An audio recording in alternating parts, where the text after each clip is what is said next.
Yang Min na lang. Ha? Hindi na ito na iwan. Hindi ba? Pwede. Yang May iwan sa Jomcar po. Yang Min na lang. Yang Min na lang? Ayan. Patay, galit kayo. Palayasin na. Oh, wala. Yari kayo. Isang team lang, hindi lang nakasundo. O isang Hindi. team. Ulitin mo nga. Sabi niya Kuya ulit. Palayasin daw.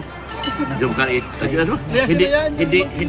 Hindi Jumkar 18. Kasi ang sino daw ang Hindi, siya daw ang matitira. Ha? Siya ang matitira. Hindi, ang may mga tayo yung grupo ni... Yang Ming. Hindi nyo ba? Ah. Basahin mo ang Google Rice dyan. Ha? Basahin mo yan. Jomcar family friend. Jomcar family friend. International. Patek.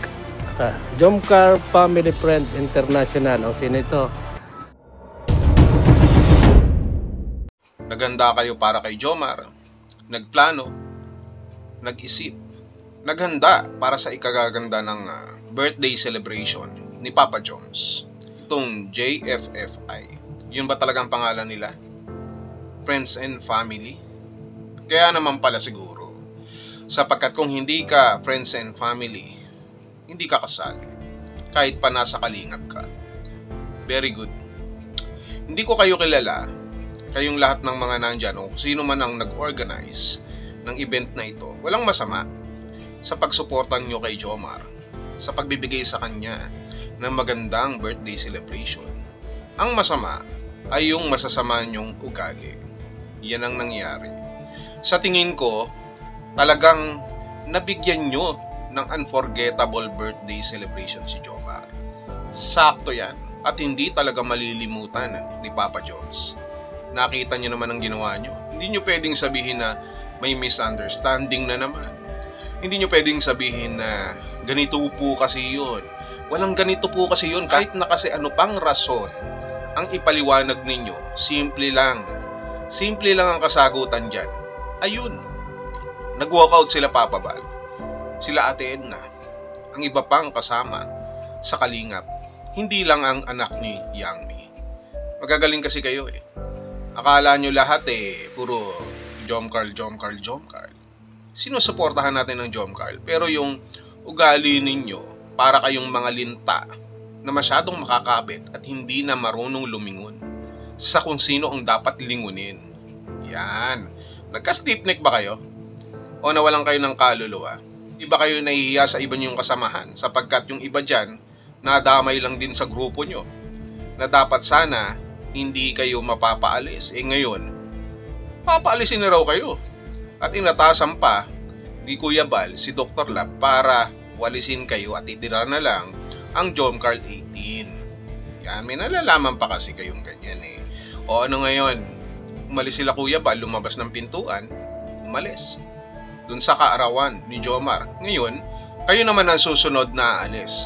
Lalabas ng pintuan ng kalingap at papaalisin.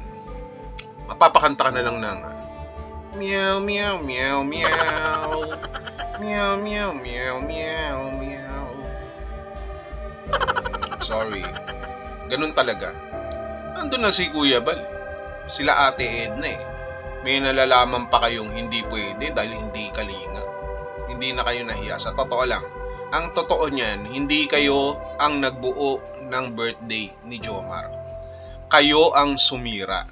Yan. Ngayon, ang tanong dito, saan dadamputin ngayon si Jomar? Hindi lamang siya mababash dito ngayon. Malalagay siya lalo sa hot seat dahil sa ginawa nyo. Hindi kasi kayo nag-iisip. Ang totoo niyan, baka nga nag-iisip kayo, pero hindi kayo nag-iisip ng tama. Kasi nung mga oras na pinaplano nyo yung birthday ni Jomar, baka ganito lang kaliit yung inyong mga utak nung mga oras na yun. Baka. Kasi hindi tayo makapaniwala na gagawin nyo yun dun sa bata, sa 16 years old na anak ni Ate Yang Mi. At mas lalong hindi ka paniwala na hindi nyo ni-recognize ang ama at ina ng kalingap. May nalalaman pa kayong pa-check-check ngayon. Ngayon, kayo ngayon ang checkmate, no? Kinawawa nyo si Jomar. Ayun, no? Kawawa. Hindi ngayon alam ang gagawin, hindi makasagot. Nag-iisip pa siguro ng isasagot niya. Pero ang nangyari kay Jomar, sa ginawa nyo, inipit nyo. Sa totoo lang, inipit nyo. Siya yung naiipit dito. Hindi makapagsalita eh, kasi kung magsasalita naman, no, nasasabihin na mali yung ginawa nyo, eh di baka hindi nyo siya suportahan. Di ba? Ganun yun eh. Nag-iisip pa siya kasi nga kapag nagsalita si Jomar at sinabing hindi tama yung ginawa nyo at hindi tama ang nangyari, eh di lumalabas na palpa kayo, sablay kayo. Eh kayo ang gumastos din. Kayo ang nag-organize. So anong mangyayari ngayon? Siyempre yung tao, hindi agad makakapagsalita. Gusto niya man na magpaliwanag para kay Kuya Bal, na sabihin niya na tama at hindi dapat ginawa yung kila Kuya Bal, kila Ate Edna, dun sa anak ni Yang Mi. Yun na ang dapat niyang sasabihin. Ang problema, hindi niya masabi-sabi. Bakit kasi? Kasi nga, baka mawalan siya ng sponsor dahil sa kagagawa ninyo. Mawala kayo. Kaya siya nananahimik sa ngayon, pinipili niya yung tamang dahilan, tamang rason, para kahit kayo mismo, eh hindi tamaan dito. Pero lahat kayo mukhang tinamaan ng lintik lahat. Mabubura kayo sa mapa ng Kalingap eh. At pag nagkataon, madadamay pa sa inyo si Jomar. Pag nagkataon lamang. Pag nagkataon. Ganyan kabigat ang inyong ginawa. Alam niyo yung salitang respeto? Importante yan. Wala kayo nun. Kaya ngayon, mukhang sisibakin na kayo at mukhang babantayan na kayo ni Dr. Lab. Inassign na ni Kuya Bal para daw paalisin kayo. So anong mangyayari ngayon? Hindi pa tayo tapos. Hindi pa. Pero malapit na kayong mamaalam.